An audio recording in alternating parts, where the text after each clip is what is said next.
गणतंत्र चतुर्थ स्तंभ हेले सांबादिक। तेज विभिन्न कार्यक्रम सभा समिति और दुर्घटना आरंभ कर असहाय लोकर आशावाड़ी हेउ अबा दुर्नीतिग्रस्त लोकों मुखा खोलिबा हेउ समस्त कार्य लोड़ा हुंती सांबादिक। हेले कार्य सरिबा परे सांबादिकटी अदरकारी पलटि जाए, किंतु धीरे धीरे क्षमता गर्वरे अंध होई हिताहित ज्ञान भूली जाउछंती लोकप्रतिनिधि। एभली घटना घटिछि बालियंता ब्लॉक रे। ब्लॉक सभागृह अनुष्ठित पंचायत समिति बैठक में गणमाध्यम प्रतिनिधि मानकु निमंत्रण करा जायथिला। तेबे किछि समय परे ताकु सभा गृहरु बाहरी जिबा पई ब्लॉक अध्यक्ष निर्देश देथिले। घटना को विरोध करिसेंती उपस्थित सांबादिक। बालियंता ब्लॉक सामने सांबादिक माने धारणा देबा सह एभली व्यवहार को निंदा करछंती। ब्लॉक रे अनुष्ठित समिति सभ्य बैठक को अंचल गणमाध्यम प्रतिनिधि मानकु वीडियो निमंत्रण करथिले। बैठक में गणमाध्यम प्रतिनिधि माने उपस्थित रही निजर दायित्व संपादन करथिले। हेले लोक प्रतिनिधि ना नहीं जीपीओ प्रथमे सांबादिक मानकु बाहर को जीवाकू कहिथिले। यहाँ पर खोद ब्लॉक अध्यक्ष उपस्थित सांबादिक मानकु सभागृह छाड़ी बाहर को जीवाकू कड़ाकड़ी कहिथिले, जाके सांबादिक मानकु खराब लागिबा सह एते लोकंको सामनारे एभली व्यवहार सहजरे हजम करि पारनथिले सांबादिक माने। एभली स्थितिरे सांबादिक माने ब्लॉक सम्मुखरे धारणा दैछन्ति। सांबादिकों प्रति एभली दुर्व्यवहार समस्त सांबादिक महल को मर्माहत करथिबा बेले स्थानीय अंचल में यहाँ समालोचना करपटे सभागृह में सांबादिक रहिले काले भित्री कथा पदा को आसीजिव, सेथिपाई ब्लॉक अध्यक्ष एभली करिथाई पारंती बोली बुद्धिजीवी कहिसेंती।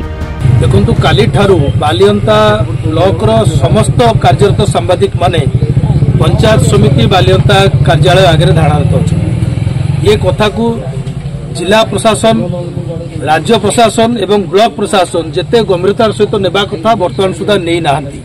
आपण जानिछंती गत सरकार रे सांबादिक मानक प्रति किबळी भाबरे वैमात्रिक मनोभाव रखा जायतिला एवं विभिन्न कटकणा रखा जायतिला। लोकसभा भवन को प्रवेश करिया पई हो, विधानसभा हो, जिला कार्यालय हो कि राज्य कार्यालय हो पई। परवर्ती समय जतले सरकार बदलिछि, मानसिकता सरकार कर परिवर्तन होईछि। लोकसभा भवन रे सांबादिक मानक प्रवेश को कटकणा हटाई दिया जायतिला, विधानसभा मध्ये आम प्रवेश को कटकणा हटाई दिया जायतिला। किंतु ब्लॉक प्रशासन रो आ ब्लॉक जो माने नेता अछंती सेमानकर मनोभाव रे परिवर्तन होइने ये अत्यंत दुर्भाग्यजनक। सांबादिक मानकु डका जायतिला पंचायत समिति को केही मन को आसी नथिला। जदि तांको निमंत्रण करा जायतिला निर्दिष्ट पत्र द्वारा ब्लॉक प्रशासन निमंत्रण करथिला एवं सेमाने कवरेज में आस्तिले सेतेबेले तांको अपव्यवहार करिबा, तांको व्यवहार खराब करिबा एवं जबरदस्त तोड़ी देबा सभागृह रु ये निश्चित भाव में सांबादिक मानक पई एक दुर्भाग्यजनक घटना एवं ब्लॉक प्रशासन ए दिगरे चिंतित नवा मध्ये आम आश्चर्यजनक करूछि।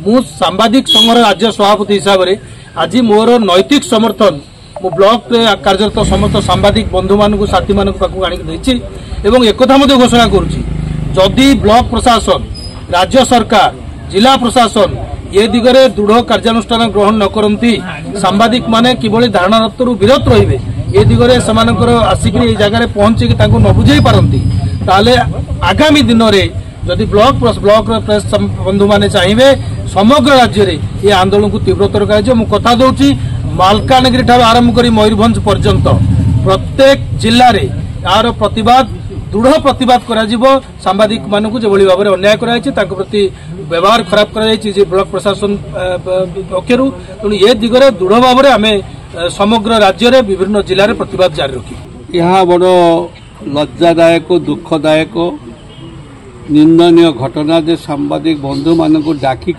चिठी दे डाकिक से अपमान देवा आदौ ठीक नुहे, कारण न डाकी से माने आसी न था। डाकी सांबादिक भाई माने आसी, सांबादिक भाई माने आसी उपयुक्त सम्मान देवा कथा। से माने जदि भितर तांकर असुविधा अच्छी कहता आपण माने अपेक्षा करंतु, आमे आपण मानकु सबु जाक मीटिंग रे विषय आमे आपण मन जणाई देबु। ये सब न कही करी बाहरी जा कही के बाहर कर देवाटा इटा तो गोटे सौराचारी, एटा गोटे डिक्टेटरशिप। या अत्यंत दुखदायक खाली ये घटना नुह, बहु घटना आमको दृष्टि को आसी। एठिकार जो पंचायत समिति अध्यक्ष अच्छा से लोक मानू एते हैरान करुछंती, से माने जो माने काम दाम करती से वर्ष वर्ष बिल से माने दौनांती। उदाहरण बेनुपुर 10 लाख टंकार बिल पाउनी, जोशुआपुर हाईस्कूल 40 लाख टंकार बिल पाउनी, एभली भाव अनेक अच्छी साम्बादिक मान जो कष्टदायक घटना घटी आप कौन कहे यह गोटे निंदनीय घटना एमती घटना मु तो 2 थर एमएलए थी 10 वर्ष एमएलए थी आज पर्यंत कौन सांबादिक बंधु कहीपर ना जे आम पदे हेले कहीचु ए विषय रे कारण सांबादिक भाई मैंने हूँ चतुर्थ पिलार गणतंत्र चतुर्थ पिलार हूँ सबुठ इम्पोर्टेंट तेणुक ये गोटे गणतंत्र माने कंठ रुद्ध करा जाउछि एटा एथिरे से माने भूल मागिबा दरकार सांबादिक बंधु मान आगे आसी तांको जो अपमान देइसंती से आसिकरी तांको आगे भूल मागंतु नहेले एटा गोटे खराब जिनिस परंपरा सृष्टि हेबो आज पर्यंत जो परंपरा केबे हेई नथिला जयदेव निर्वाचन मंडली रे ए प्रथम करी करी सांबादिक बंधु मान को अपमान देई तांको बाहर को बाहर करी देई ए गोटे निंदनीय घटनार सृष्टि हैला तेणुक मोर कोई कहवा कथा तुरंत उपाध्यक्ष आसतु सांबादिक बंधु मान पाखे आसिकरी समस्त क्षमा करंतु जो काली जो घटना घटी मुझे क्षमा मागुची कथा कहतु ताले ये समस्यार अंत घटिबो। बालियंतारू Jitendra Kumar Beura report reporters today.